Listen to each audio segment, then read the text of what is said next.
అందరికీ నమస్కారం. నేను మీ షణ్ముఖ్. విజయసాయిరెడ్డి దారి ఎటు అనేటువంటి అంశం పైన ఈరోజు విశ్లేషణ చేసుకునేటువంటి ప్రయత్నం చేద్దాం. మరి రెండు అంశాల పరంగా మనం ఇక్కడ మాట్లాడవలసి ఉంటుంది. ఆల్రెడీ విజయసాయిరెడ్డి గారు పార్టీ పెడుతున్నారు అని చెప్పేసి ఆయనే ప్రకటన ఇవ్వడం జరిగింది.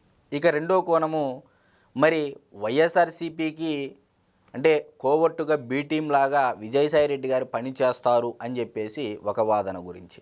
సరే, మొదటి విషయంలోకి మనం వస్తే విజయసాయిరెడ్డి గారు సొంత పార్టీ ప్రకటన చేయడం. మరి మీ అందరికీ తెలుసు, విజయసాయిరెడ్డి గారికి అంటే మద్రాసులో ఉన్నప్పుడు ఆయన చార్టెడ్ అకౌంటెంట్గా రాజశేఖర రెడ్డి గారి యొక్క దగ్గర పనిచేయడము, ఆయన మెప్పు పొందడము, అంటే ఒక నమ్మిన బంటులాగా కనపడము. దాని తర్వాత అంటే వైఎస్ కుటుంబంతో 3 తరాలు అనుబంధం ఉన్నటువంటి వ్యక్తి విజయసాయిరెడ్డి గారని చెప్పడంలో ఎటువంటి సందేహము లేదు.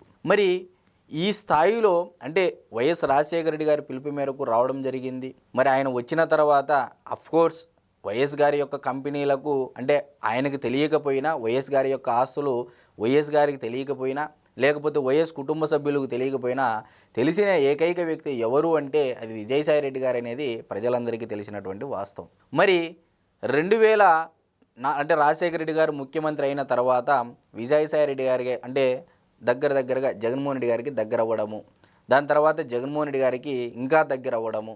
మరి దురదృష్టవశాత్తు రాజశేఖర రెడ్డి గారు ప్రకృతి వైపరీత్యాల రీత్యా ఆయన చనిపోవడం జరిగింది. మరి దాని తర్వాత జగన్మోహన్ రెడ్డి గారికి దగ్గర అవ్వడం జరిగింది. మరి దగ్గర అయిన తర్వాత 2019లో జగన్మోహన్ రెడ్డి గారు సీఎం అయ్యేంత వరకు ఆయన వెన్నంటే ఉండి పాదయాత్రతో సహా ఢిల్లీలో లాబీయింగ్, అసలు ఒక మాటలో చెప్పాలి అంటే విజయసాయిరెడ్డి గారి లేని లోటు ఈరోజు జగన్మోహన్ రెడ్డి గారికి స్పష్టంగా కనపడతా ఉందని చెప్పడంలో కూడా సందేహం లేదు.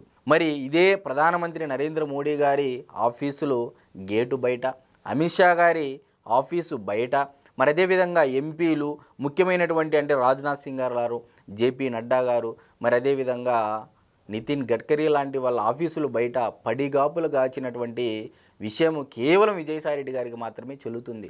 మరి ఇదంతా ఎవరి కోసము? ఆయన వ్యక్తిత్వాన్ని పక్కన పెట్టి, ఆయన యొక్క జీవితాన్ని పక్కన పెట్టి, ఆయన యొక్క వ్యక్తిత్వ జీవితాన్ని కూడా పక్కన పెట్టి ఇదంతా ఎవరి కోసం చేశారు? ఇంత పడిగాపులు కాసి ఢిల్లీలో లాబింగ్ చేయడానికి గల కారణాలు ఏంటి అని అంటే కేవలం ఒకే ఒక్క కారణం, జగన్ అనేటువంటి ఒక ఎమోషను తన రక్తంలో నింపుకున్నాడు కాబట్టి 3 తరాల అనుబంధంతో ముందుకెళ్ళాడు.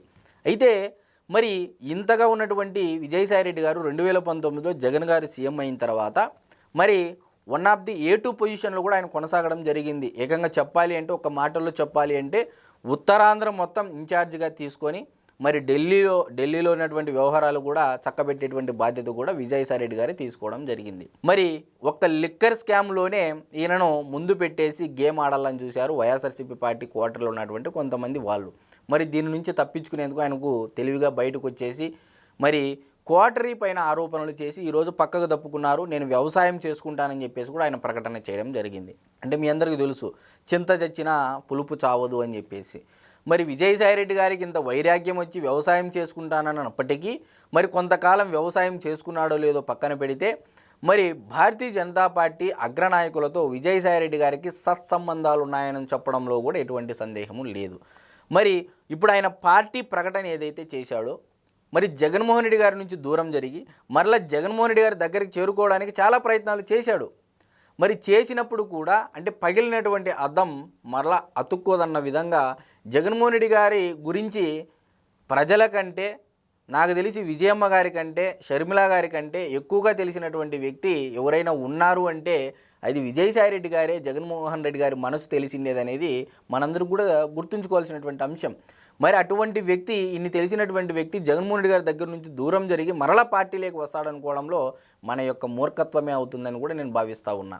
మరి ఇటువంటి పరిస్థితుల్లో భారతీయ జనతా పార్టీతో సత్సంబంధాలు కొనసాగించి ఉన్నటువంటి వ్యక్తి ఈరోజు పార్టీ ప్రకటన చేస్తే మరి ఇప్పుడు భారతీయ జనతా పార్టీకి అనుగుగా ఆయన రీసెంట్గా కూడా ఒక కొత్త ఛానల్ నేను మరి అదేవిధంగా యూట్యూబ్ కూడా ఆధునిక టెక్నాలజీతో నేను మొదలు పెట్టబోతున్నాను, ఆ పనుల్లో బిజీగా ఉన్నానని చెప్పేసి కూడా ఆయన ప్రకటన చేయడం జరిగింది.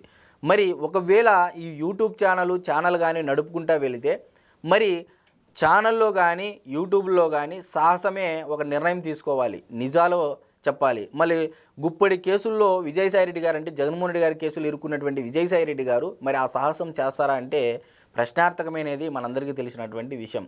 నాకు తెలిసి అది చాలా కాలంలో రన్ అవుతుందా అంటే నాకైతే అనుమానమే. మరి ఇప్పుడు రెండో విషయం గురించి మనం మాట్లాడుకున్నట్లయితే వైఎస్ఆర్సీపీ పార్టీలో బి టీమ్గా విజయసాయిరెడ్డి గారు పార్టీ పెట్టబోతున్నారనేది కూడా ఒక చర్చ అయితే జరుగుతూ ఉంది. మరి దీంట్లో ఎంత వాస్తవం ఉంది, ఎంత అవాస్తవం ఉంది అనేది విషయాలే మనం లోతుగా పరిశీలించినట్లయితే నేను మొదటి అంశంలో కూడా క్లియర్గా చెప్పడం జరిగిందండి. విజయసాయిరెడ్డి గారు జగన్మోహన్ రెడ్డి గారు మనసును గెలుచుకున్నారు, ఓడిపోయారు. జగన్మోహన్ రెడ్డి గారు కూడా దూరం పెట్టడం జరిగింది.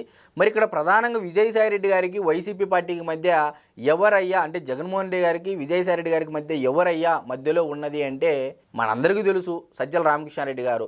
మరి ఈ సజ్జల రామకృష్ణారెడ్డి గారిని కాదని ఇప్పుడు మరలా విజయసాయిరెడ్డి గారు వస్తే పగిలిన అద్దం మరలా అతుక్కోదన్నట్టు విరిగినటువంటి మనుషులు మరలా అతుక్కోవు, అప్పటి మాదిరిగా ఉండవనేది మనందరికీ తెలిసినటువంటి విషయం. మరి అదే తరహాలో ఇప్పుడు జగన్మోహన్ రెడ్డి గారికి స్వామి భక్తి అనేది ఇప్పటికీ ఉంది, విజయసాయిరెడ్డి గారికి దాంట్లో డౌటే లేదు.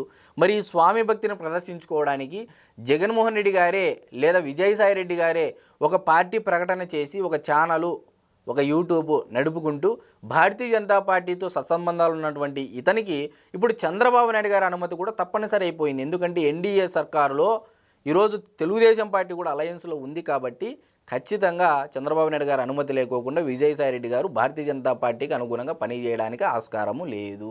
మరి ఇప్పుడు చంద్రబాబు నాయుడు గారు ఓకే అంటారంటే ఖచ్చితంగా ససేమిరా అంటారు. మరి ఎప్పటికైనా ఇతను జగన్మోహన్ రెడ్డి గారు బంటే ఇతను ఆయన స్వామి భక్తి ప్రదర్శించేటువంటి వ్యక్తే, మరి అటువంటి వ్యక్తిని ఎందుకు పెంచి పోషిస్తారు అనేది కూడా మనకి ఒక ప్రశ్న. కాబట్టి ఒకవేళ విజయసాయిరెడ్డి గారు పార్టీ పెడితే ఖచ్చితంగా అది జగన్మోహన్ రెడ్డి గారికి భారతీయ జనతా పార్టీకి మధ్య ఒక వారధిగానే ఉంటుందనేది మనం ఇక్కడ భావించాల్సి ఉంటుందనేది ఈ రెండో అంశంలో నేను ప్రధానంగా చెప్తున్నటువంటి అంశం. అందరికీ నమస్కారం.